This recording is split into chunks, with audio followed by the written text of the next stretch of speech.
There is a letter written on a clay tablet from a king in Syria to a king in Cyprus. Dated to roughly 1190 BCE, it reads, "I cannot hold the enemy. They have been coming by sea for days, and they are burning everything. The king of Ugarit never sent another letter. The city burned." And 3,200 years later, historians still cannot tell you who the enemy was.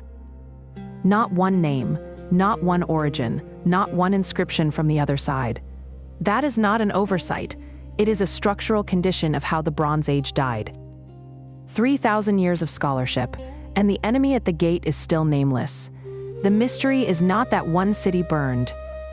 The mystery is that no historian, working in any archive in any language, on any continent, can tell you who lit the fire. You will find 1,000 documentaries telling you what the Sea Peoples did. The battles, the migrations, the Egyptian inscriptions, but here's the thing no one wants to say out loud. 3 millennia in, 3,000 years of investigation can't explain who they actually were.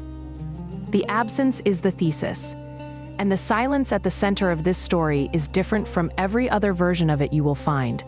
Picture the harbor first, before any of it burned. On the northwest coast of modern Syria, on a low tell about half a mile from the sea, the city of Ugarit covered roughly 70 acres at its peak. In the 14th century BCE, it was one of the busiest ports in the eastern Mediterranean. A place where ships from Cyprus and Egypt and Greece and the Levant came to trade copper and tin, barley and olive oil, Canaanite pottery and glass ingots from Egyptian workshops. If you were standing on the dock that morning, the harbor would have been loud with cranes lifting cargo from the ships. The air would have carried salt and smoke and the dry stone smell of a city built on a low coastal hill above the sea, the walls behind you having stood for centuries. We know what the harbor looked like because the French archaeologist Claude Schaeffer began excavating the site in 1929. What his team found beneath the surface was a Bronze Age city of extraordinary complexity. Thousands of clay tablets, administrative records, diplomatic correspondence, religious texts, mythological literature, musical scores. A written culture of remarkable richness buried under 5,000 years of accumulated occupation. If you walked the excavation today, the foundations and the broken thresholds would still be there. The limestone weathered the color of bone in the sun. The palace had a throne room with a stone throne, archives of clay tablets in at least 3 languages, and a courtyard where merchants arranged contracts. The king's name was Ammurapi. He was young, probably the age you might be when you first feel the weight of something you cannot fix, when he wrote the letter that would become RS 2238. The most personal artifact the Bronze Age collapse left behind. Picture yourself at his desk on the night. The message went out. A young king dictating to a scribe, the smell of olive oil lamps thickening the air, a harbor visible through a high window, ships you cannot identify already approaching from the dark. The letter was addressed to the king of Alatia, a name ancient sources used for Cyprus. The Cypriot king was Ammurapi's peer, a fellow ruler managing a palace economy in the same trade network. But here is what the letter does not say. And what nobody 3,000 years later has managed to figure out, the enemy had no name.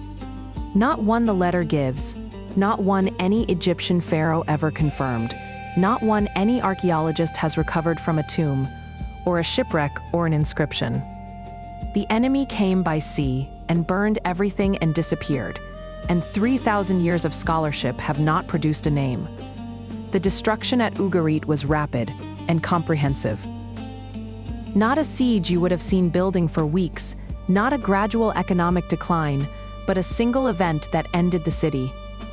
In the destruction layer, archaeologists found bronze weapons dropped by soldiers who had been standing at their posts when the attack came.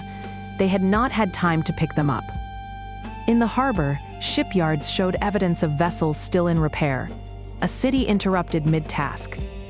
In the palace, the administrative tablets were found in situ, still on their shelves, still in their storage arrangements, mid-calculation. One tablet records a dispatch about the enemy at sea. The scribe did not finish the sentence. The last administrative record of Ugarit ends in the middle of a word. And then the fire. And then the silence. What we do not know is everything else. We do not know what happened to Ammurapi. We do not know whether he died in the palace or escaped by sea. We do not know whether the people who burned the city were the same people whose names appear in the Egyptian records, or whether they were something else entirely. We do not know who the enemy was. What happened to him? We have his last letter. We do not have his last thought. We have one clay tablet from a city that burned. And that tablet is, 3,000 years later, still asking the same question it asked on the day it was written. Not for an answer, for attention. Here is the detail I keep coming back to, the one that pulls me back to the desk when I should be sleeping. The Abishemu obelisk, found at Pylos and dated to the Middle Bronze Age, likely the 17th or 16th century BCE, 4 centuries before Ugarit burned, carries an inscription naming Kukunis, son of Luca. The Lucca were a people from southwestern Anatolia, the same region from which a group called the Lucca would later appear in Egyptian sea peoples lists. The connection between the Bronze Age Lucca and the later sea peoples Lucca is debated.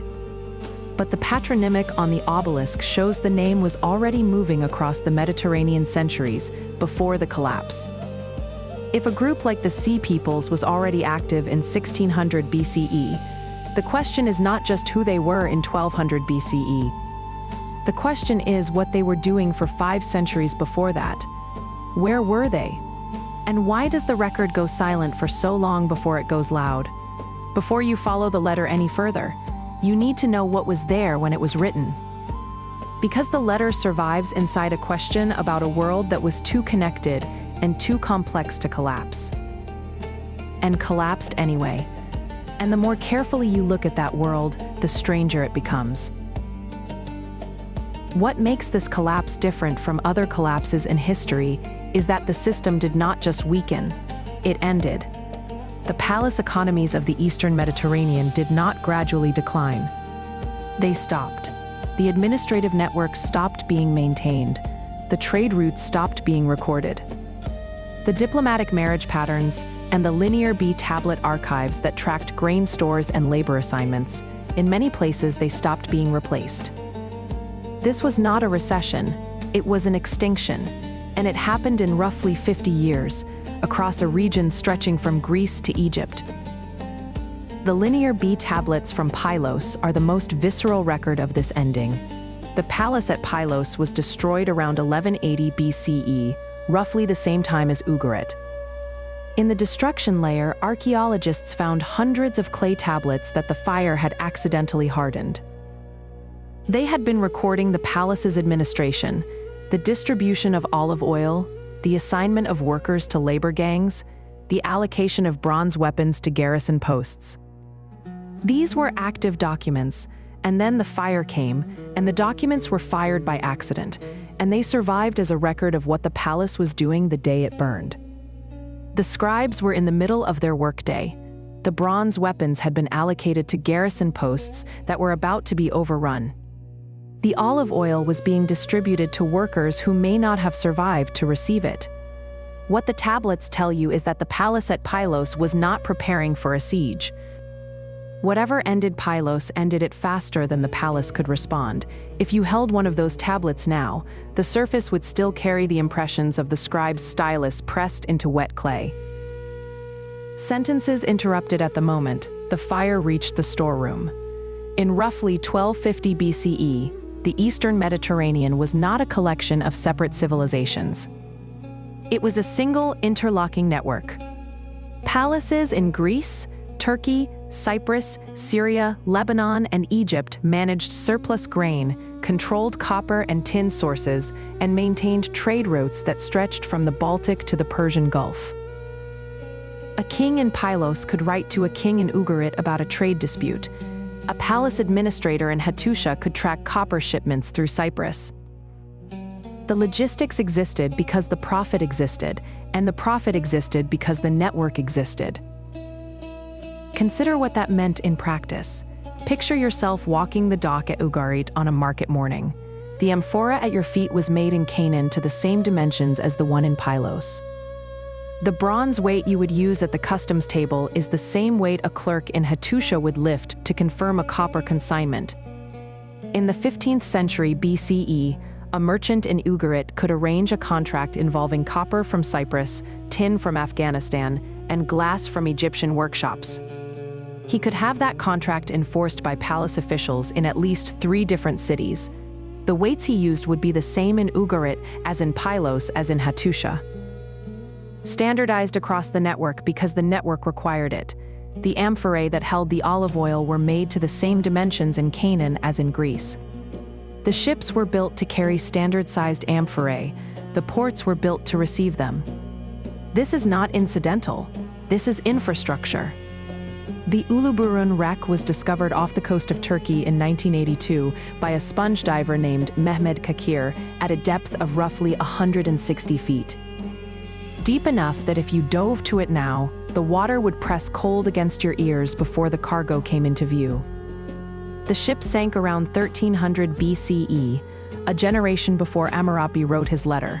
George Bass and Simal Pulak directed the excavation across 11 seasons. They cataloged a cargo that tells you everything about the scale of the network that was already beginning to fray. 10 tons of copper in flat oxhide ingots, each piece roughly the weight of a small child. Easier to carry across a dock, but hard to lift alone. Ebony logs from sub-Saharan Africa, so heavy that loading them required a crane. Canaanite pottery in standardized jars. Glass ingots from Egypt, blue-green and crude, the raw material of a luxury industry. Baltic amber, tens of thousands of pieces. That had traveled from the north coast of Europe to end up on one ship in the eastern Mediterranean. Tin ingots from mines in Afghanistan. The cargo came from at least 7 different cultures. One vessel, one voyage. The network was not a metaphor. It was infrastructure. The term Sea Peoples itself was coined by the French Egyptologist Gaston Maspero in 1881 in his multi-volume history of the ancient Near East. Maspero was working from the Egyptian records. He translated the Egyptian designation for these enemies into French as pupils de la mer, peoples of the sea. The term was descriptive, not definitive. The Egyptians called them that because they came by sea. Maspero gave them a name in a European language, and the name stuck.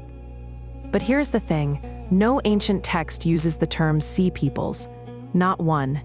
The Egyptians did not have a collective name for them. Maspero invented the category. The category is our invention. For 140 years, we've been working inside a 19th century French Egyptologist's organizing principle. And we've been treating it as if it is the name those people called themselves. It is not, which means the question you have been carrying, who were they, really, is not even asking the right question.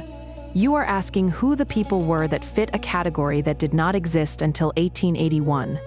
The groups the Egyptians named were not one thing. They may not have had anything in common except the direction they were traveling. And the direction they were traveling was toward Egypt, which was, by 1200 BCE, the last palace economy in the eastern Mediterranean still functioning. That matters for why they came, but it does not answer who they were. If you've ever stayed up too late following a thread that just keeps branching, you have some sense of what the Sea Peoples question feels like inside the scholarship. Every answer opens 3 new questions. Every source points to another source that contradicts it. I have spent weeks in this particular archive. The branches do not close. They just get more specific about the uncertainty. If you read the Egyptian inscriptions in chronological order, the strangeness sets in early. Egyptian pharaohs had been writing about groups that would later be lumped into the Sea Peoples category for decades before Ugarit burned. The Sherden appear in Merneptah's Year 5 inscriptions around 1208 BCE, fighting alongside Libyans against the pharaoh. They appear again in Ramesses III's records 30 years later as part of a coordinated assault on Egypt. What is strange, and what most summaries skip, is that the Egyptian word for these groups appears in texts going back further still. not as invaders, as neighbors, as people already inside the system. The Sherden, the most documented of the Sea Peoples groups, were already known to the Egyptian military before they became enemies of Egypt. At the Battle of Kadesh in 1274 BCE, Sherden warriors fought on behalf of Ramesses II against the Hittites. They were trained, well-equipped career soldiers. They had decided that fighting for the Egyptian pharaoh was a better deal than whatever they had been doing before. They were not a problem. They were part of the solution. Here is what gets me. A group that appears in the records as a solution, trained warriors for hire, before the records start calling them a problem. That is not mysterious invaders from over the horizon. That is something going wrong inside the world that was already there. Something was making insiders into outsiders. Something was taking people who had a place in the palace economy and making that place untenable. And if you want to understand the Sea Peoples, that process, whatever it was, is probably where the explanation lives. Not in where they came from, in what happened to them. In the 5th year of Merneptah's reign, around 1207 BCE, a large force assembled on Egypt's western frontier. The Libyans, led by a man named Merir, were massing with their families and livestock. And they were not alone. Merneptah's inscriptions describe allied forces, the Sherden, the Shekelesh, the Ekwesh, and the Teresh, listed by name, moving with the Libyans in ox carts loaded with provisions. Not just an army, families on the move, children and old people and cattle and the accumulated possessions of a population heading somewhere. The Ekwesh are described specifically. And this is the detail that will keep returning. As people who practiced circumcision, the aftermath was documented with a specificity that most ancient sources do not provide. The scribes were counting by category. Non-circumcised enemies, 6,960. Circumcised enemies, 237. Hands cut from living enemies as verification, 841. Prisoners, a separate count. The circumcision distinction matters more than it might seem. Circumcision was practiced in Egypt and by some groups in the Levant. If the Ekwesh were Aegean migrants, displaced Mycenaeans, then the Greek connection most theories lean on might be real. Except the Greeks did not practice circumcision in 1200 BCE, not as a cultural norm, not as a religious rite. The practice does not appear in Greek material culture until the Hellenistic period, centuries after the Bronze Age collapse. So who were the circumcised enemies? Who in the Eastern Mediterranean in 1200 BCE practiced circumcision and was not Egyptian? There is no clean answer, which is itself an answer. Every time you think you have a handle on who these people were, a detail like this pulls the handle loose. 30 years after Merneptah's campaign, Ramesses III faced what the Egyptian records describe as a full-scale invasion. The Year 8 inscriptions at Medinet Habu are the fullest account we have of what the Bronze Age collapse looked like from the Egyptian side. Medinet Habu is the mortuary temple of Ramesses III. It stands on the west bank of the Nile at Thebes. If you stand in front of the carved walls in the late afternoon, the stone holds its heat against your palm long after the sun has moved off the surface. And the carved figures lean into the same light they have leaned into for 3,000 years. They are also, as with everything in this story, from the winning side. The inscriptions describe a coordinated assault on two fronts. On land, a Libyan force pushed into the Nile Delta from the west. By sea, a coalition sailed in a fleet the texts describe as overwhelming. The Sherden, the Peliset, the Checker, the Shekelesh, the Denyen. The scale was new. Merneptah had faced allied groups. Ramesses III faced what the texts describe as an organized migration with military capacity. The coalition had coordination. The ships were purpose-built. These people had been doing this long enough to organize a combined naval and land assault on Egypt's two most vulnerable frontiers simultaneously. Ramesses III won. I made a slaughter among them, the text reads. The relief carvings show ships in the Nile, burning. Warriors falling into the water. The pharaoh's archers picking off survivors. The victory is clear and absolute. But winning did not mean stopping the movement. The Pelisets settled in the coastal plain of Canaan. They are the group you have heard of as the Philistines. They did not disappear after their defeat. They settled. They built cities.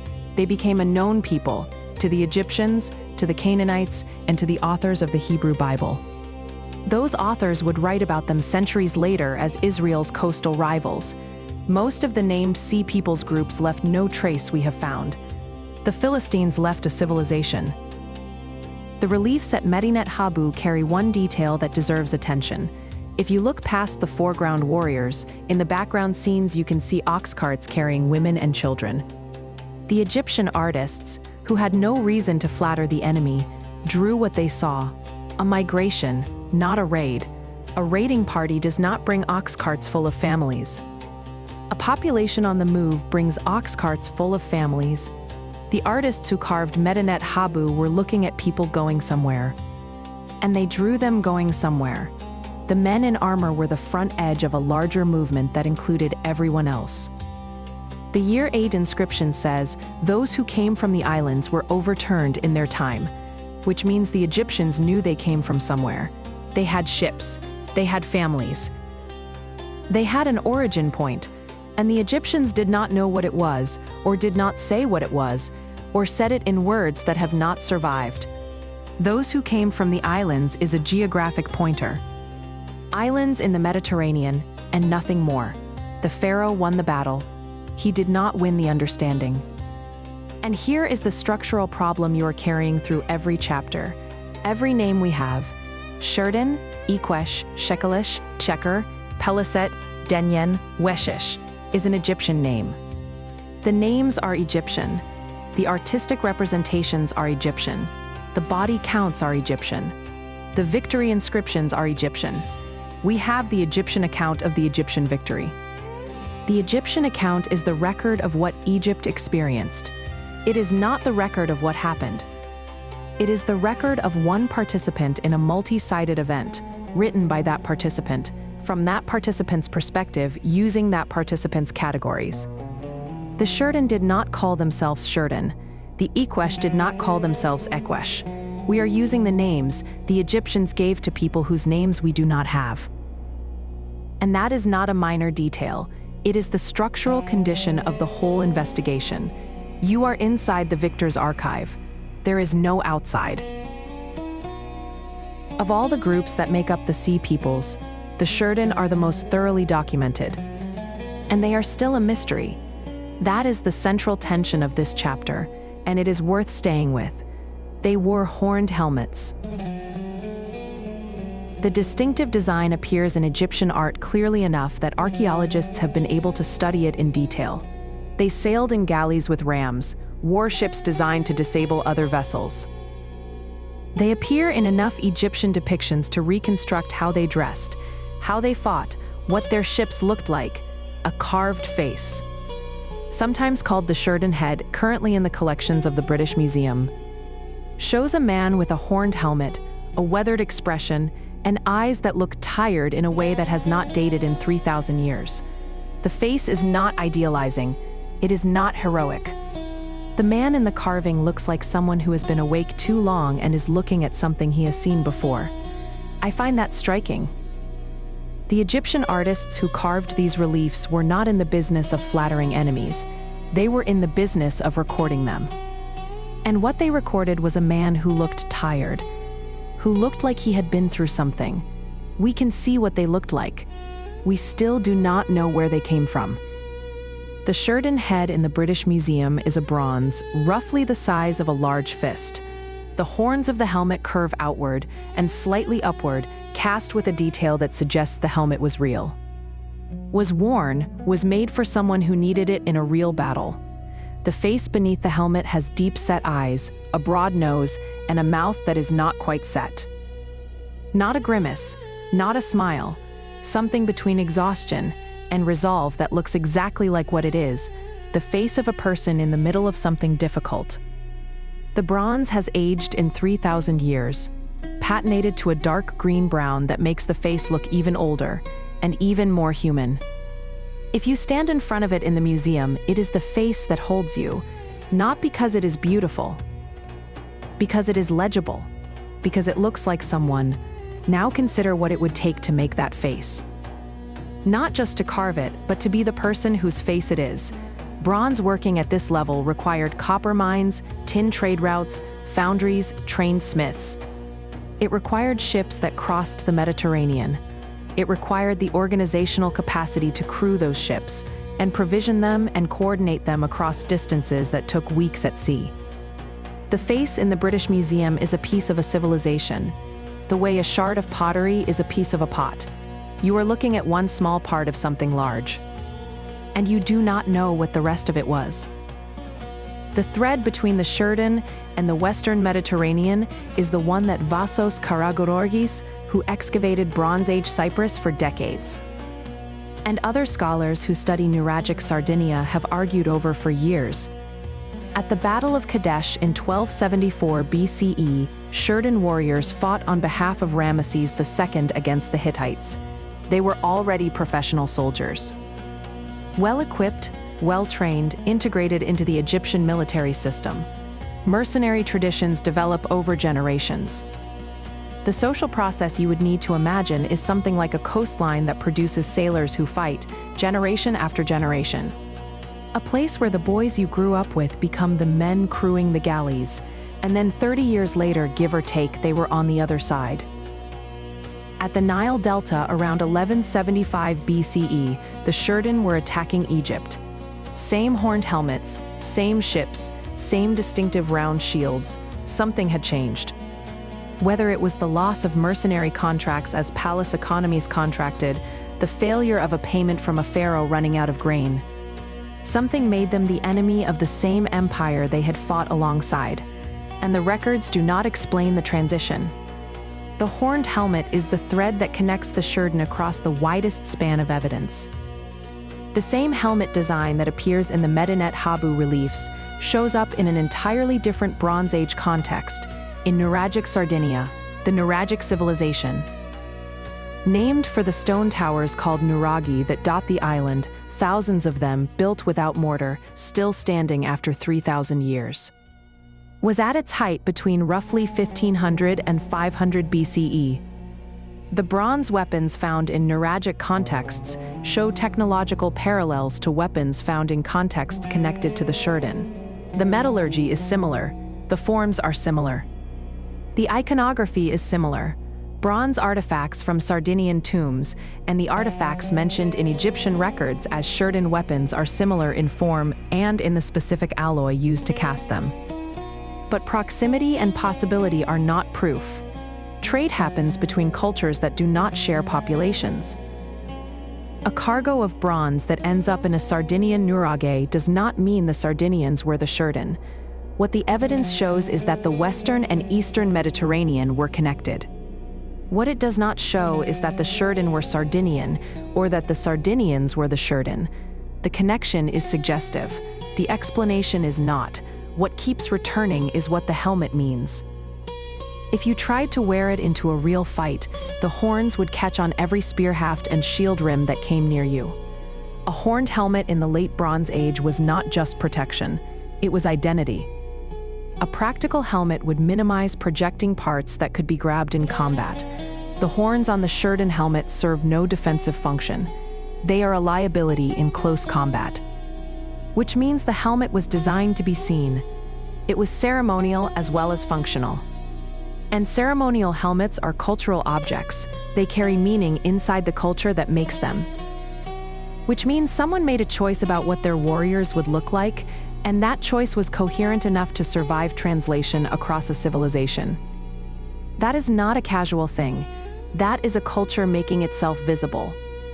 And the culture that made the Sherden helmet is a culture we cannot name.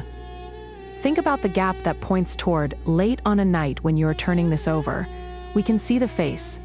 We cannot say the name that face answered to. 3,000 years of scholarship, and the most intimate thing we have from one of the Bronze Age's most documented peoples is still a bronze face that does not speak. The Sherden are still waiting for someone to speak for them, and no one can. You can stand in front of the bronze face for as long as you like. The face will not look back. Because the silence of the defeated is not a natural feature of the historical record. It is a structural product of who gets to write things down and who does not. The palace had scribes. The palace survived or claimed to. And the palace wrote the record. The people outside it did not leave an archive by design, not by accident. And the missing archive is the missing name. And the missing name is the missing story.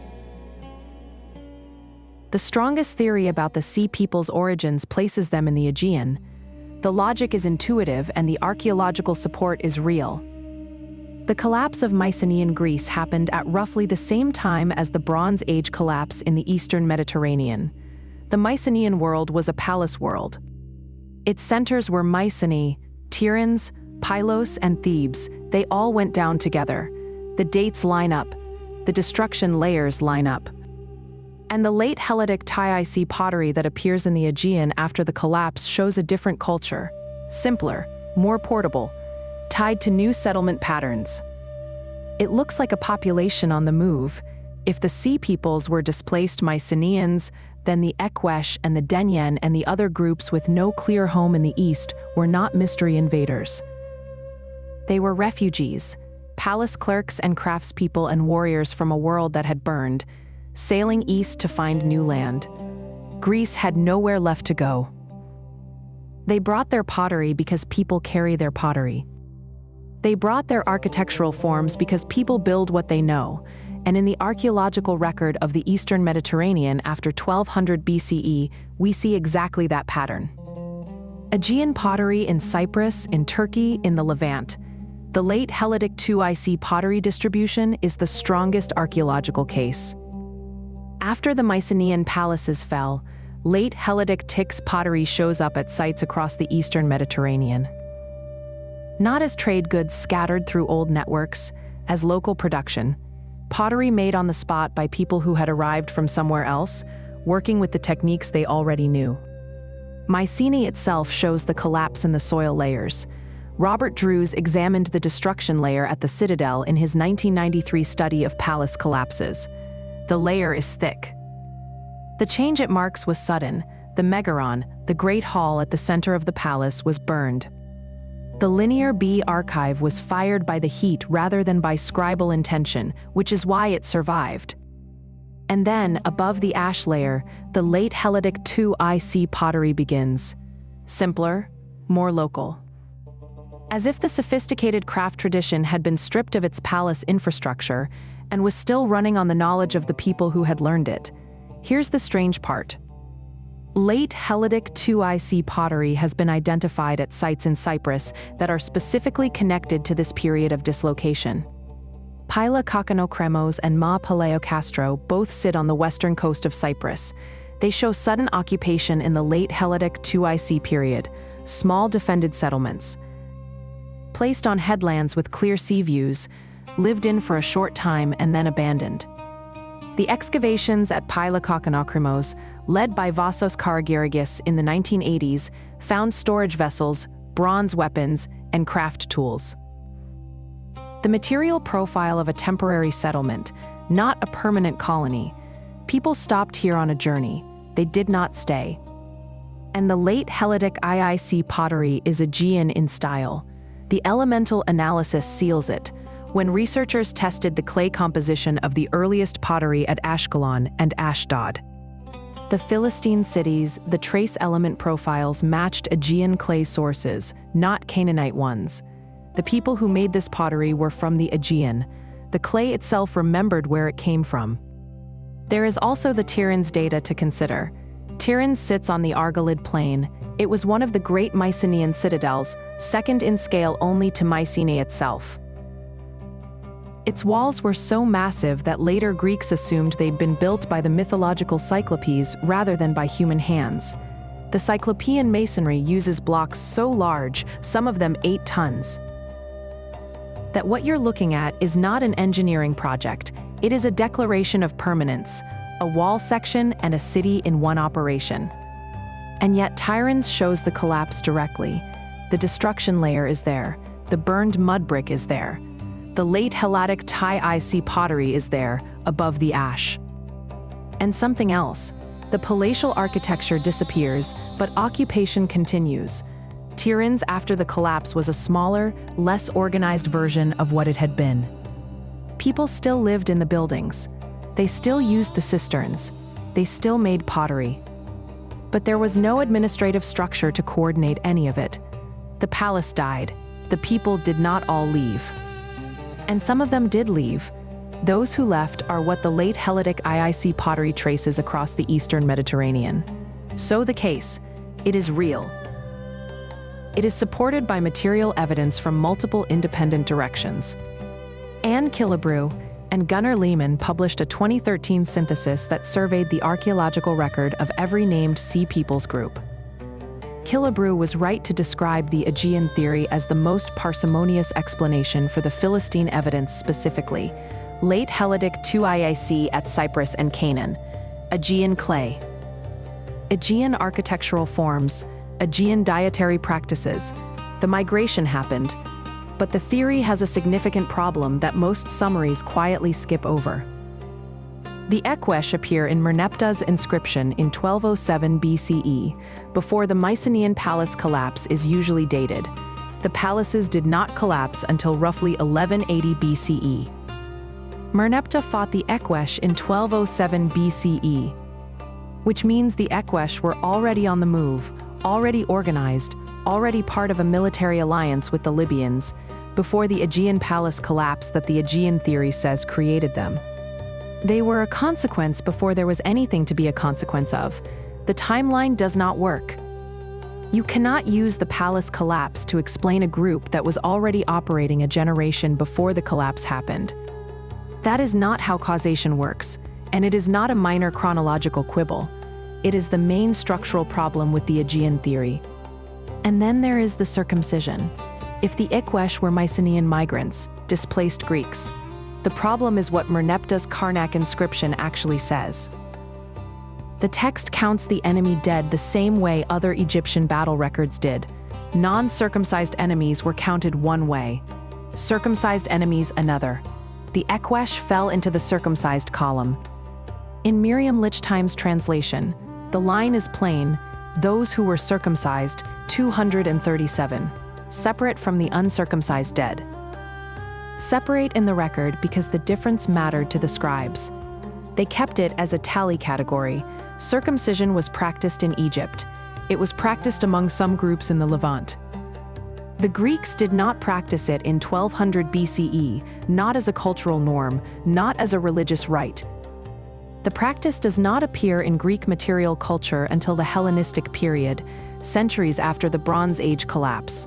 So who were the circumcised enemies? Not Mycenaeans, not Greeks, which means either the Ekwesh were not Aegean in origin, or the name Ekwesh covered a more diverse group than the theory assumes. Neither answer makes the Aegean theory work for this group. The circumcised Ekwesh are a detail that sits in the record and refuses to move. The genetic picture adds another wrinkle worth sitting with. The work by Feldman and Scortaniodi, published in 2019, was careful about what the numbers said. The roughly 90% Aegean ancestry in the earliest Philistine remains at Ashkelon was striking. But Aegean in population genetics means something looser than Mycenaean Greek. The signal that showed up as Aegean overlaps with ancestries spread across the wider Aegean, Anatolia, and southeastern Europe. The Philistines were not necessarily from mainland Greece. They were from somewhere in the broader zone that the Aegean theory gestures at.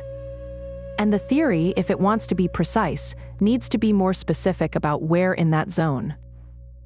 Eric Cline, in his 1177 B circa, was right that the Aegean migration theory describes a real pattern. He was also right that the pattern has many causes and many points of origin. No single source, not Mycenae, not Tiryns, not Pylos, can account for all the groups. The other problem is the Shekelesh. They show up in the Egyptian records. They also show up in the dig record of Sicily. Nuragic-style bronze artifacts in Sicilian contexts hint at a link. Sicily is not the Aegean. If the Sherden are Nuragic, and the Shekelesh are connected to Nuragic Sicily, and the Ekwesh are circumcised and not Greek, then the Aegean theory is not a general theory of the Sea Peoples. It may be elegant for the Philistines. It is not enough for the rest. The collapse was bigger than one civilization. The movement was bigger than one origin. Susan Sherratt, who has written carefully about the late Helletic IIC distribution and its implications, put this well. She argued that the pottery tells you people moved. It does not tell you all the people who moved had the same origin, the same motivation, or the same destination in mind. The late Helletic 2IC distribution is real. What it means is not settled. What the Aegean theory is confirmed for is the Philistines. The theory works for one group because one group left behind enough evidence to confirm the Aegean origin. DNA, pottery, architecture, animal bones, burial practices, all pointing the same direction, all confirming the same migration. That is a high standard of evidence. It is a standard the other groups cannot meet. The Aegean theory is the best theory we have for some of the groups. It is not the complete answer. Knowing where it stops is part of knowing where the question is still open. Here's what stays with me after all the theories and all the evidence. The only group confirmed as Aegean migrants, the Philistines, came from a civilization that had writing. Mycenaean Greece had linear B archives, palace records, administrative documents. And yet we still do not know what the Philistines called themselves. They had a written culture, and the written culture left no self-identified name. That is how complete the archival silence is. At this point in the story, the reasonable question is what caused the collapse? The answer that climate science has been building for 30 years is one of the most striking developments in this whole investigation. The Bronze Age collapse did not happen in a vacuum. It happened inside a megadrought. The paleoclimate record is now robust enough to state plainly. David Kaniewski is a paleobotanist at the University of Toulouse. He has spent his career pulling climate signals from sediment cores in the eastern Mediterranean. He published his landmark study in 2013. It was based on pollen cores extracted from the sediment of a lake near Larnaca in Cyprus. That lake has been accumulating layers since long before the Bronze Age. What pollen records tell you is what plants were growing in the area around the lake. When drought comes, drought-resistant species dominate. When rain returns, the forest comes back. Layer by layer, Kaniewski's Larnaca cores showed a dramatic shift beginning around 1200 BCE, a sharp decline in tree pollen, a rise in drought-tolerant grasses, a signal as legible as a broken bone in an X-ray. Kaniewski published a follow-up review in 2019 that confirmed the finding across a longer timeline and incorporated new core data from elsewhere in the Levant. The Larnaca result is one piece of a much larger dataset. The Soric cave in Israel contains speleothems, stalactites, and stalagmites that Miriam Bar-Matthews and Avner Ayalon have been analyzing for decades. Speleothems grow by depositing calcium carbonate from water dripping through overlying rock. The isotope ratios in each layer encode rainfall amounts with remarkable precision, and the Soric record extends back more than 200,000 years. The Bronze Age section shows a pronounced dry interval coinciding with the collapse. Not a short drought, a multi-generational dry period, what some researchers have taken to calling a 300-year megadrought, stretching roughly from 1250 to 950 BCE. 300 years is 10 generations. You could live your entire life inside that drought without ever knowing what normal rainfall looked like. The Greenland ice cores add a third independent proxy. Volcanic eruptions leave sulfate layers in polar ice, and those layers can be dated precisely. Tree ring sequences from around the world narrow the dates further. The composite picture from paleoclimatology confirms what the pollen and speleothems show. The late 13th and early 12th centuries BCE were significantly drier than the centuries before. The Gabala site in coastal Syria, modern Tel Twaini, shows destruction layers with pollen evidence of crop failure in the immediate pre-destruction period. The agriculture failed before the walls did, and here is evidence that the people of the Bronze Age knew it. Among the cuneiform tablets recovered from sites along the eastern Mediterranean, researchers have found a set of letters. They are between the Hittite great king and the pharaoh in Egypt. In context, they read like a slow-motion emergency. The Hittite archives from Hattusha include at least one letter from the Hittite ruler explicitly requesting grain shipments from Egypt. Not copper, not luxury goods, grain, the most basic caloric need of a civilization. The king of one of the most powerful states in the ancient world was writing to Egypt because his people did not have enough to eat. Brandon Knapp and Sturt Manning analyzed these letters in their 2016 synthesis. They considered them alongside the archaeological and paleoclimate evidence. They argued that the grain requests mark a moment when the Hittite palace economy had exhausted its internal reserves. The state had nowhere to turn except its diplomatic neighbors. Egypt had the Nile. The Nile was not a local rainfall system. Egypt had water when no one else did. A palace economy that depended on surplus to maintain its armies, and trade networks and diplomatic marriages had no mechanism for absorbing a multi-generational drought without collapse. The palace collected grain from farmers, stored it, redistributed it to specialists, craftspeople, soldiers, administrators, and used it to maintain the infrastructure that kept the system running. When the drought hit, the harvests failed, the surplus shrank, the palace could not feed the specialists left. The trade networks could not be maintained because the profit that incentivized them depended on a functioning agricultural base. The armies could not be kept up because armies cost grain and the grain was not there. Here is what that meant on the ground. Not for the palace, for the person. A farmer in Anatolia, in 1190 BCE, watching his wheat fail for the third year in a row. He had been delivering surplus to the palace. That was his obligation, the thing that maintained his place in the system. But there was no surplus to deliver. His family was eating the seed grain. The palace came to collect anyway, because the palace still needed to feed its soldiers, its administrators, its metalworkers, its scribes. The palace came to collect what was not there. The farmer left. He took his family and his animals and whatever he could carry, and he moved toward the coast. He had heard that Egypt still had grain. He had heard that the Nile still flooded. He had heard that a palace with grain was a palace worth going to. He was not a raider. He was not a warrior. He was a farmer who had run out of food. And he was not alone. What does that feel like from the inside of it? The slow tightening of a system that was built for abundance, running on the logic of surplus, confronting the multi-year absence of rain. What does it feel like to be optimized for one thing? And then face the opposite of that thing for a decade, for a generation? And when you're lying awake at 2 a.m. with a particular kind of dread about the state of things? The fragile systems, the interconnections that look robust until they don't.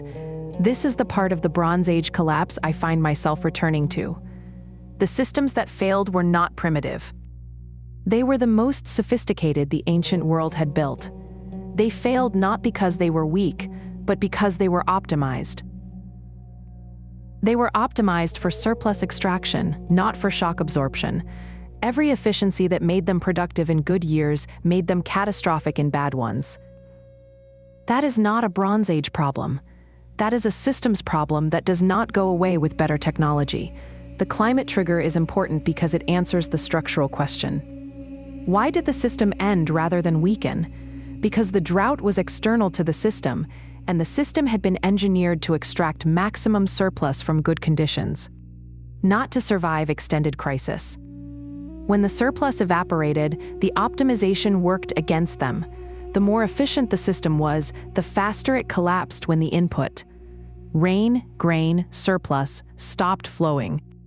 What Eric Cline called a perfect storm of intersecting stressors was, in his reading, amplified at every level by the climate shock. No one stressor was sufficient. The combination was catastrophic. Egypt survived not because it was unaffected, but because the Nile draws water from a much larger catchment area than any local rainfall system, the Ethiopian highlands, the Central African Rift. Egypt survived because its geography gave it a redundancy the others did not have. Egypt was not paradise. Egypt was the least bad option in a region where every option was bad. And that is why they came. Not because Egypt was strong, because Egypt was still standing when everything else had fallen. The Philistines are the one case where the evidence is strong enough to be confident about the trajectory. We know where they went. We know what they looked like when they got there. We have their pottery, their architecture, their animal bones, their genome, and their burial practices. The Philistines are the one success story in the Sea People's question. Understanding why they are traceable, when the others are not, is the sharpest way I know to see what the silence everywhere else actually means. The Philistines settled along the coastal plain of Canaan, in what is now Israel and the Gaza Strip. They arrived in roughly the same period as the Bronze Age collapse. Their material culture when they got there was Aegean. The pottery in the earliest Iron Age levels is late Helletic OTIC, the same style found at Mycenae and at sites in Cyprus. Within a generation or two, they had adapted it. They mixed it with Canaanite pottery styles. They developed new forms. They produced something that was neither purely Aegean nor purely Canaanite, but distinctly Philistine. The bichrome ware, red and black geometric designs fired onto a buff background, is the signature. Not just a style, a tradition. The kind of thing that gets handed from one generation to the next in a workshop, with specific knowledge of clay preparation, firing temperatures, and brush technique. You cannot borrow a tradition like that. You carry it from home. The archaeology of Ashkelon and Tel Miknekron is where the physical story is densest. Lawrence Steger led excavations at Ashkelon for the Leon Levy expedition for decades. He uncovered the layers that held the first Iron Age Philistine settlement and the slow drift of its culture across centuries. Steger's work showed more than pottery. It showed the full material world of the early Philistines: hearths, storage vessels, animal bones, metal objects, weaving equipment. Seymour Geaton and Trude Dothan directed the long excavation at Tel Mikne-Ekron. Ekron is one of the 5 principal Philistine cities. Its bichrome pottery sequence is the most completely documented of any Philistine site. The earliest iron eye levels show the Aegean tradition fully intact. And across the Iron Eye period, you can watch it shift, decade by decade. Canaanite forms enter the repertoire. The Aegean elements recede. The architectural evidence tracks the same trajectory. The Megaron-style buildings, large rectangular structures with a central hearth, appear at Philistine sites in Iron Eye levels and are absent from surrounding Canaanite settlements. A central hearth is a northern thing. It is a way of managing cold that makes no sense in the Levantine climate. People build them because they have always built them, because their parents built them, because a hearth in the center of the room is home. The Philistines built hearths because they came from places where winter demanded them. The pig bones are worth a paragraph of their own. Bone analysis at Iron Eye Philistine sites shows a clear pattern. Pig bones are common at Philistine sites. They are rare at the Canaanite and Israelite sites nearby. Pigs were not part of the local diet. They were part of the Aegean diet. Raising pigs in a new place is not a simple act of cultural memory. It needs breeding stock. It needs pigs worked into the year's farm routines. It needs a community that knows how to raise them. The pigs at Philistine sites are a sign that the founders brought livestock with them. Not just pottery. The food tells you the same thing the pots tell you. Now the loom waits. Weaving is one of the most technically specific and culturally persistent crafts in the ancient world. The loom weights at Philistine Iron Eye sites match types found in Aegean Late Bronze Age contexts. Loom weights are small perforated clay or stone objects. They are used to tension warp threads on an upright loom. The shapes are distinctive. Canaanite weaving used different weight forms. The Philistines were weaving on Aegean-style looms. Every craft tradition in the early Philistine material record, pottery, architecture, animal husbandry, weaving, is consistent with an Aegean origin population. The convergence is not coincidental. It is the material signature of a coherent founding community. The genetic record confirms the material culture in a different register. Here is what I find striking about the research. Harker Feldman, Daniel Master, Swapan Malik, Ido and Harney, Ned and Roland, and colleagues at the Max Planck Institute for Evolutionary Anthropology published their analysis in 2019 in Science Advances. The paper analyzed the DNA of 14 ancient individuals from Iron I Ashkelon. 14 individuals. That is not a large sample by modern standards. Ancient DNA degrades in warm climates faster than in cold ones, and the Levant is difficult preservation territory.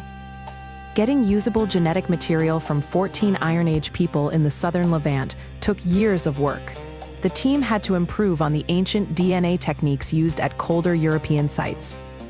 The fact that it worked is a triumph in itself, apart from what it found. What it found: the people in the earliest Iron I layer at Ashkelon were the founding generation, roughly 1200 to 1150 BCE. They carried an ancestry signal that matched southern European populations, not simply Aegean as a vague geographic label. Specifically, a component not present in earlier Bronze Age Levantine individuals from the same site, and not present in the Canaanite populations living nearby. The Philistines were genetically distinct from their neighbors at the moment of arrival. Something large had just happened. The research for this chapter was the moment when something clicked for me personally. I had been working through theory after theory. The Aegean migration, the Nuragic parallel, the climate trigger. Each one plausible and each one incomplete. And then I read the percentage. That southern European component, showing up in people buried in the Levant in 1150 BCE who built Megaron hearths and kept pigs and made bichrome pottery, it just sat there. Not ambiguous, not a statistical noise result, a clear population signal confirming a migration that the material culture had been suggesting for decades. I put the study down and sat with the window for a while. By roughly 1050 BCE, the picture starts to change. The genetic ancestry of Philistine remains shifts, slowly, toward the Canaanite people around them. The southern European signal fades over several generations. Culture and genetics do not move at the same pace. They held onto the markers of their Aegean origin, the pottery style, the burial practices, the houses. Even as they were marrying Canaanite neighbors. Then, century by century, the pottery disappears, the houses disappear, the burial practices disappear. In the genetic record, the Philistines became the people around them within roughly 200 years of arrival. They came, they settled, they changed the Levant for centuries. And then they were genetically absorbed. The people who arrived were real. The people who arrived are now everywhere and nowhere. Think about what that assimilation trajectory tells you. A population that was genetically distinct on arrival had thinned that distinctiveness by roughly 200 years after settlement. 90% Southern European ancestry, standing out sharply against the Canaanite background, then dispersing generation by generation. 200 years is about 8 generations. 8 generations of marriage with the neighbors, Canaanite spouses, Canaanite children, Canaanite in-laws. The Aegean ancestry didn't vanish, it dispersed. The Philistine genetic signal is now spread through the wider Levantine population in traces too small to pull from the background noise. The Philistines are everywhere their descendants are. That is most of the southern Levant. This is the part of the story I find hardest to hold on to. They came from something, a place, a culture. A world that made Megaron halls and bichrome pottery and central hearths in a climate that didn't need them. They carried that place with them for 8 generations. And then it was gone. Not destroyed, not lost, just absorbed, one marriage at a time, into the land they had chosen. The culture lasted longer than the genes. The memory lasted longer than the culture. The Bible mentions the Philistines for 500 years after they arrived. By then, the people the Bible was naming were no different in their DNA from everyone around them. If you've ever moved somewhere new and noticed, years later, how fully you've taken on the habits of the place, you have some faint sense of what this kind of absorption looks like from the inside. The cadence of speech, the assumptions about time and food and courtesy. The Philistines did not decide to stop being Philistines. They simply lived. And living, generation by generation, does the rest. Here's the thing that the Philistine case illuminates about every other group. The assimilation finding matters as much as the founding. The Philistines were genetically distinct on arrival. Within 200 years, they were not.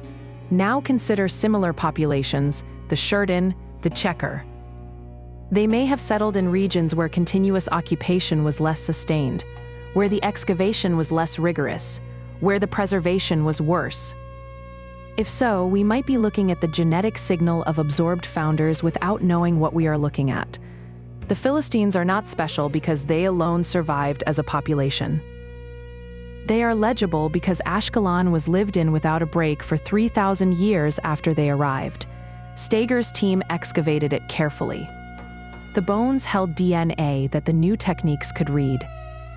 If you've ever felt the particular satisfaction of a long thread finally closing, the Philistine DNA result is what that looks like in archaeology. Years of following something uncertain. And then one document, one number, one piece of evidence that makes everything before it cohere. Not the end of the question, but a point of solid ground in the middle of a lot of uncertainty. You can stand on it. The Philistines came from somewhere in the southern European Aegean region, migrated to Canaan, maintained their culture for generations, and then were absorbed. That is not a theory, that is what the bones say. The question the Philistines raise is why they are the only group we can trace this clearly. The answer is probably plain. The Philistines settled in a place that was lived in without a break for 3,000 years after they arrived. The other groups, the Sherden, the Checker, the Ekwesh, probably settled somewhere too. But their sites were in places that were not lived in without a break, or were not excavated with the same care, or did not hold the same level of material evidence. Anne Killebrew and Gunnar Lehman were clear about this in their 2013 book, The Philistines and Other Sea Peoples in Text and Archaeology. The silence around the other groups is not proof of absence. It is what the Mediterranean kept and what it lost. The archaeology found the Philistines because the Philistines settled in a place that kept their evidence. The other groups left evidence somewhere. We have not yet found where.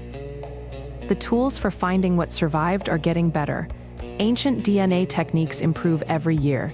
Those same techniques could be applied to bone material from Sardinia, Sicily, Cyprus, or Anatolia. Most of that material has not yet been worked with the methods used at Ashkelon.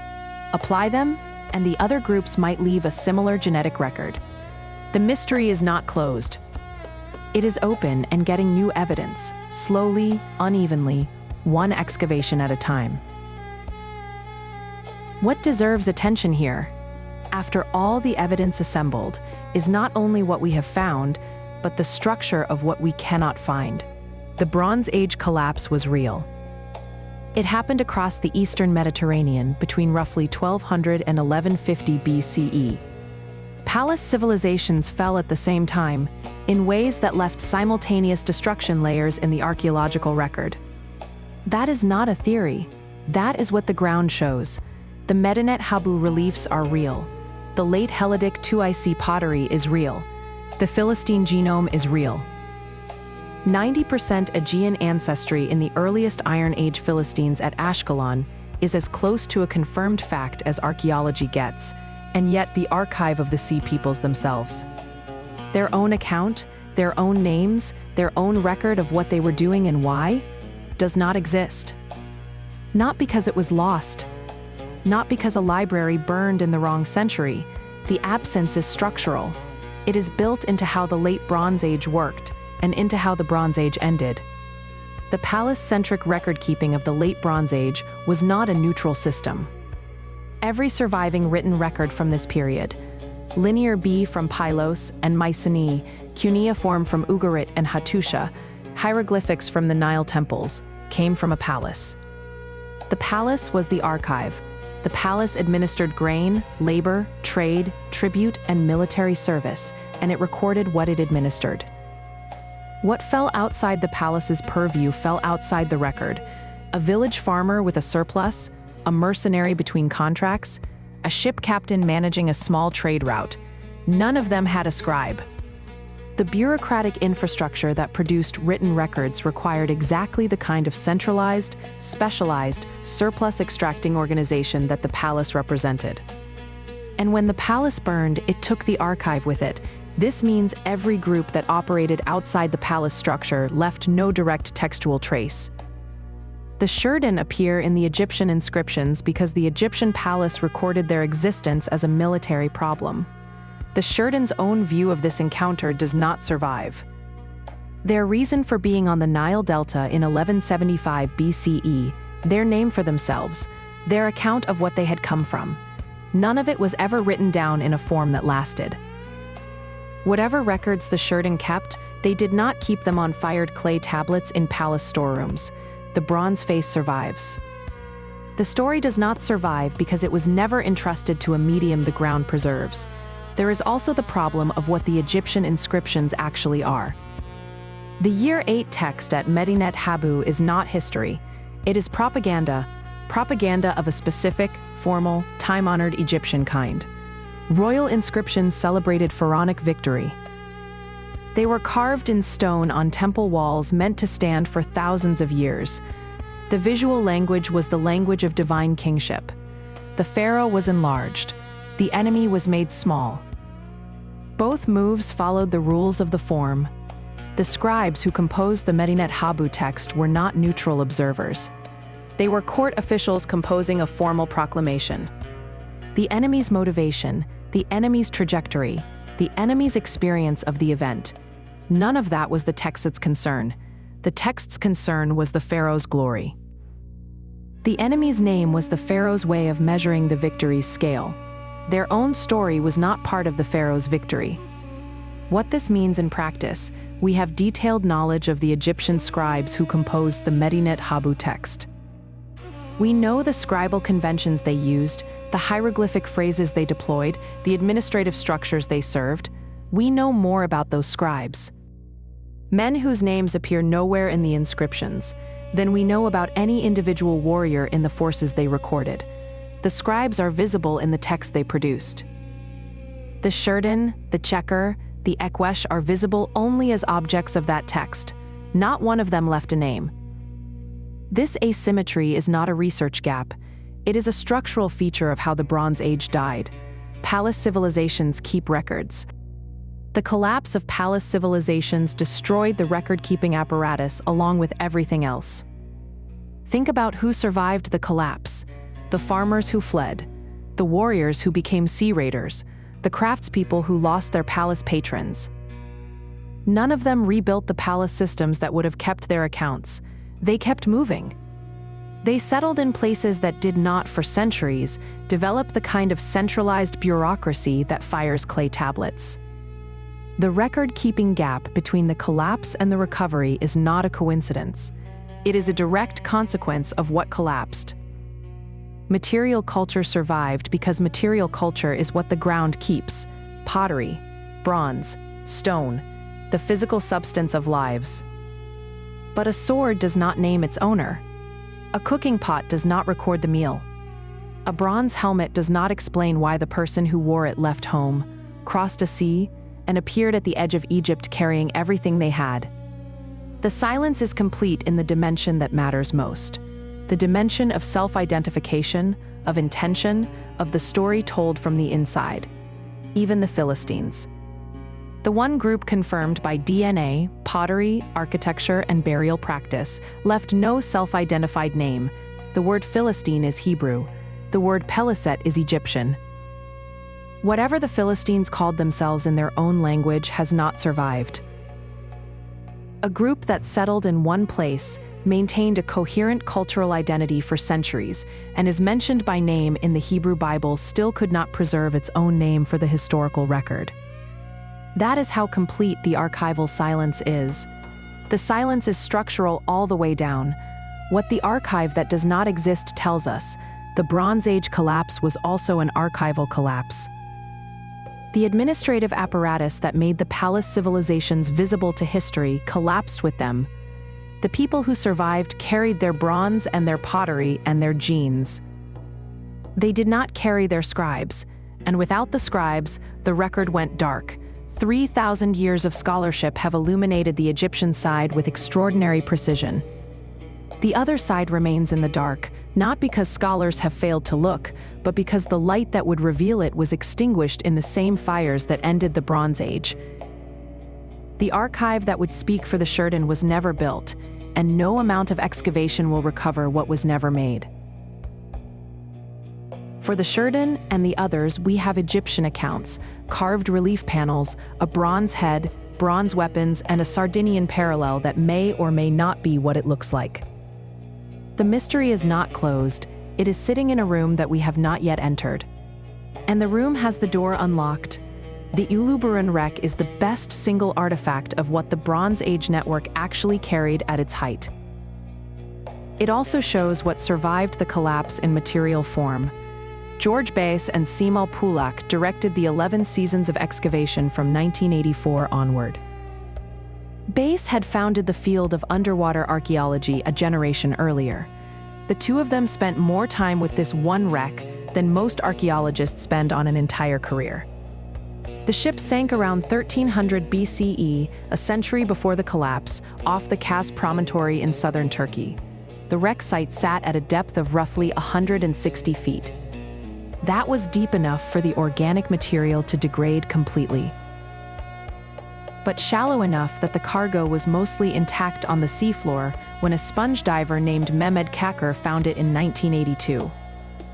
The cargo, 354 oxhide copper ingots, weighing a total of approximately 10 tons, the ingot form.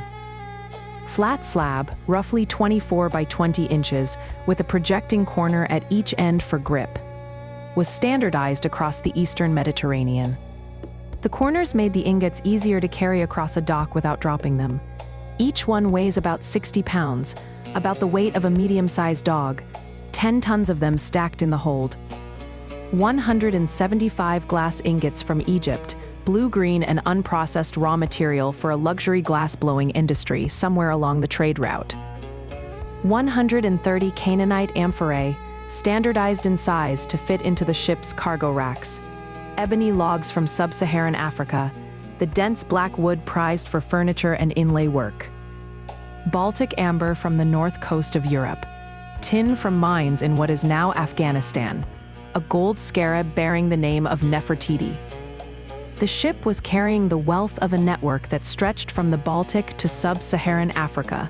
Here is what I keep returning to about this cargo. The Uluburun ship sank 100 years before the collapse. When the palace economies failed, the trade network that loaded this ship stopped functioning.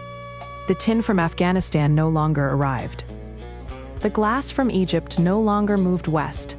The amber from the Baltic no longer reached the eastern Mediterranean in meaningful quantities. But the bronze remained after the collapse. Across the Iron Age Mediterranean, bronze metallurgy continued. Smiths who knew how to work copper and tin, who had learned their craft inside the palace system, carried that knowledge with them when the system ended. They kept working at smaller scale, for smaller clients, in less centralized arrangements. The technique survived the institution. The Phoenicians are the best example of this continuity. The cities of Tyre, Byblos, and Sidon, the Phoenician core along the Lebanese coast, did not collapse the way the Mycenaean palaces collapsed. They contracted, lost their palace economy structure, and then rebuilt as Iron Age trading cities without the bureaucratic apparatus. By roughly 900 BCE, Phoenician merchants had rebuilt trade networks that reached across the Mediterranean. Not as palace-administered redistribution systems, but as private merchant ventures. Small ships, small cargoes, deals made between individuals rather than between palace administrators.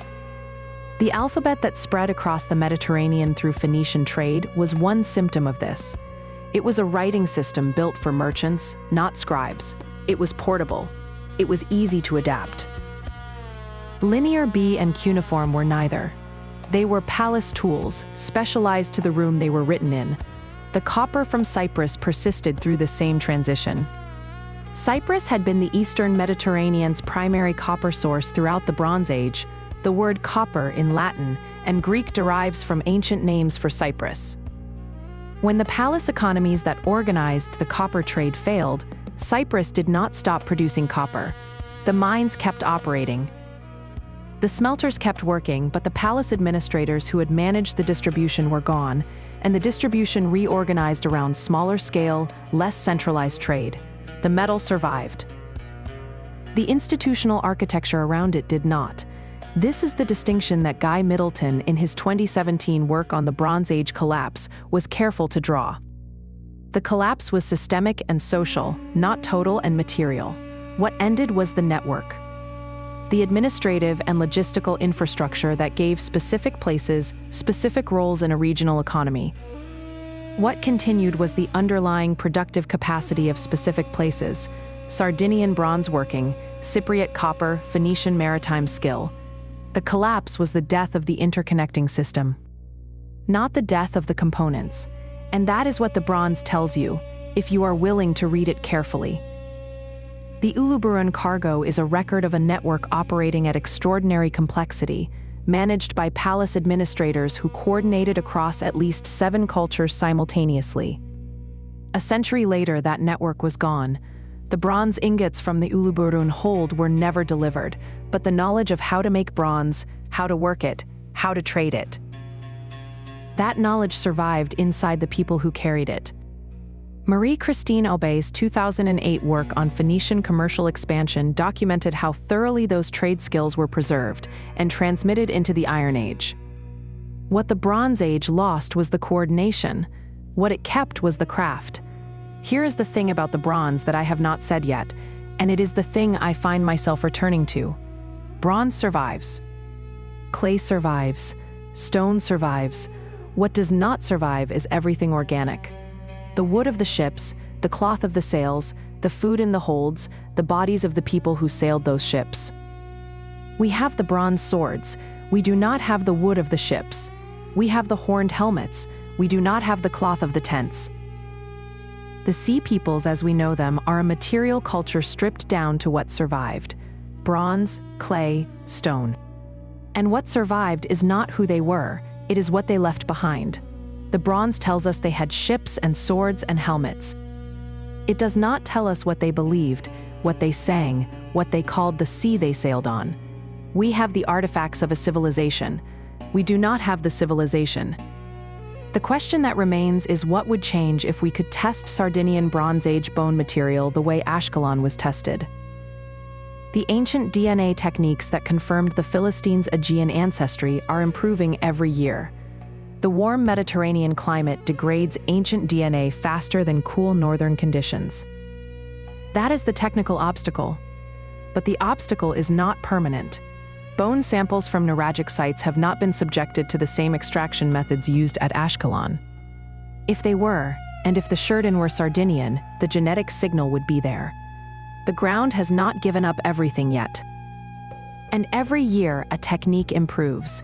The mystery is open. It is getting new evidence. The grounds where the Sherden settled, if they settled, are out there. At some point in the investigation, the honest thing to say is we do not know. Not as a defeat, as a state of evidence.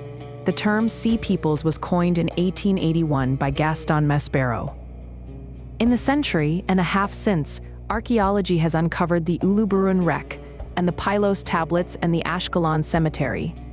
Epigraphy has mapped the Ugaritic letters.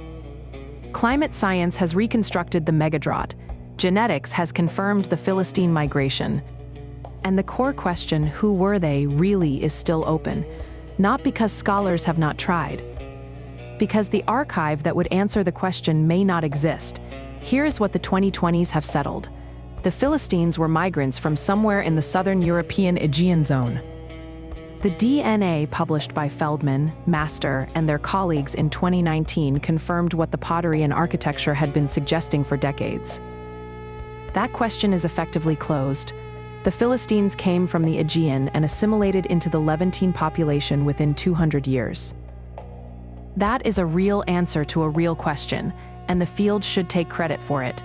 the climate story is also settled, in the sense that hypothesis has become geological fact.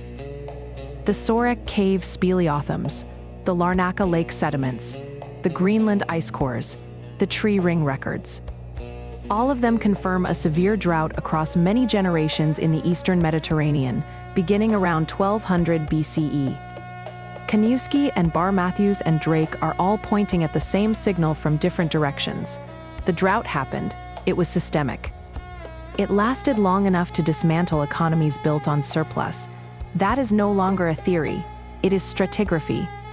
What the 2020s have not settled is larger. The Sherden-Sardinia connection remains suggestive but unconfirmed, without ancient DNA from Nuragic contexts. Without the kind of genetic evidence that would do for the Sherden what Ashkelon did for the Philistines, the parallel remains a parallel. Bronze weapons with similar forms. Helmet iconography that rhymes across 1,500 miles of sea. Not proof, not refuted, just sitting there, waiting for the extraction techniques to improve enough to test it. The Jeker, the Denyen, and the Weshish present a different problem. They have no clear archaeological correlate. The Philistines have Ashkelon. The Sherden have Nuragic Sardinia as a candidate. The Jeker are a name in an Egyptian papyrus and almost nothing else.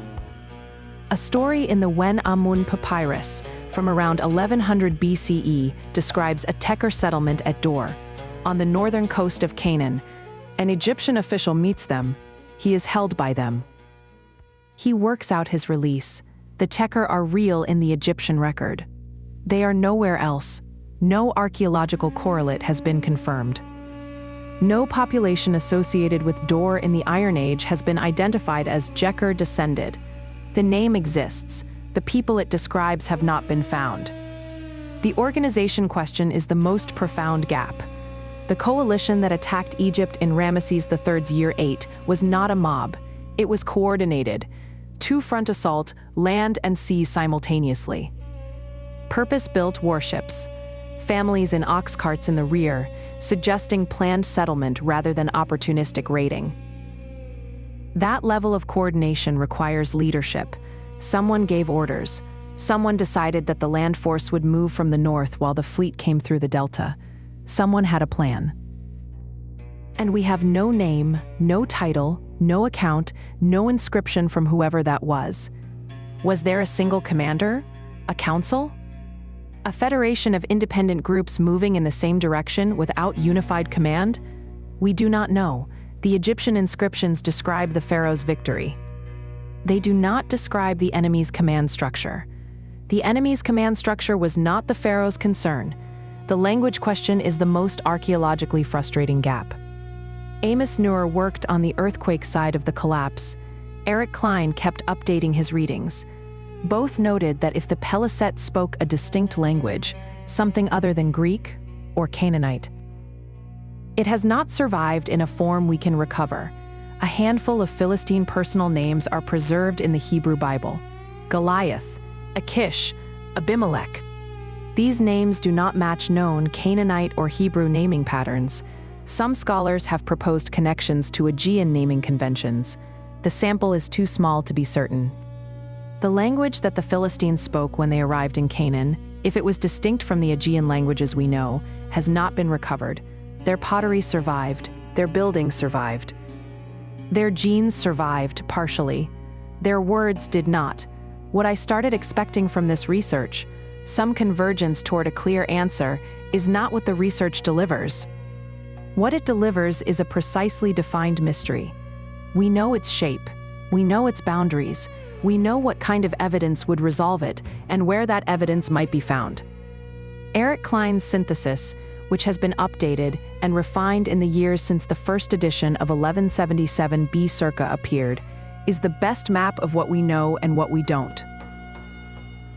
His framing, a perfect storm of interconnected failures rather than a single cause, has held up. The drought is real. The migrations are real. The systemic fragility is real. The specific identities behind the Egyptian names are still, for most of the groups, unknown. The gap is precisely defined now. The scholarship has drawn the outline of the absence. And the absence is its own kind of knowledge. We know what we are missing. We know why we are missing it. We know what it would look like if we found it. That is different from not knowing at all. The temple walls of Medinet Habu still carry the reliefs. In the afternoon sun, the stone is warm. The same warmth it has held every afternoon for 3,000 years. The warriors carved there had faces, families, names. Names we do not have. And the light moves across the carvings in the evening, as it has, and the names remain where they are. In the stone, in the question. The bronze head in the British Museum has been in a case since the 19th century, sitting among other Mediterranean antiquities, looking back at everyone who stops. The case is not dramatic. But the face is there. The exhaustion is there. 3,000 years and the face has not changed. Someone looked at something difficult and kept looking. Someone was in the middle of something and did not look away. That is what the bronze still says. That is all it can say. The rest is silence.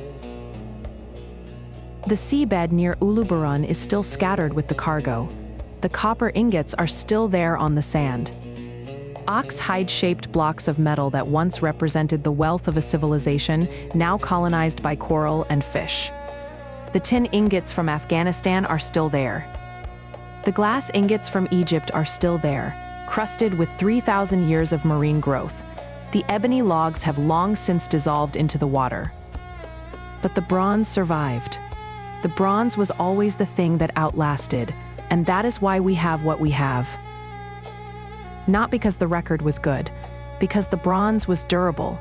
What sits with me most at the end of this is a structural thing. We cannot answer the question because the archive that would answer it does not exist. Not because we have not looked hard enough, because it was never created. The palace kept records. The palace record is what we have. The people outside the palace did not have a palace. They did not have scribes. They did not leave an archive. That is not a gap in our knowledge. That is a description of what it meant to be outside the palace in the Bronze Age. What does it mean that we can see their faces and not know their names? That we have the pharaoh's account of the victory and not a single word from the people who were defeated? That the most intimate artifact from the Bronze Age collapse is a king's request for copper? Not a soldier's account of the siege? These questions do not have answers. They are the kind of questions you rest inside, not the kind you resolve. The past leaves us exactly what it can.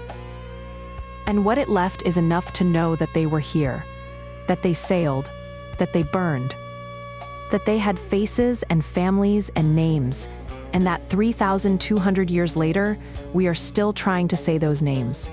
Some of the names we will probably never say. But we are still trying, and that is the thing that matters about this story. Not that we have the answers, but that we are still in the question. The letter from Ugarit's last king survives in a storeroom in Damascus. RS 2238, one clay tablet, one unanswered question. The site of Ugarit has been mapped and the palace reconstructed and the clay tablets catalogued. And the letter is still asking what it asked to the king of Cyprus on the day Ugarit burned. The enemy still has no name. You may rest inside that. The mystery is the gift. The question that has no answer is the thing the Bronze Age left us. A letter that asks, and a civilization that cannot stop listening. Tonight, if you drift away before the answer comes, that is correct. The answer was never coming. Only the question was. And the question is still here. Good night.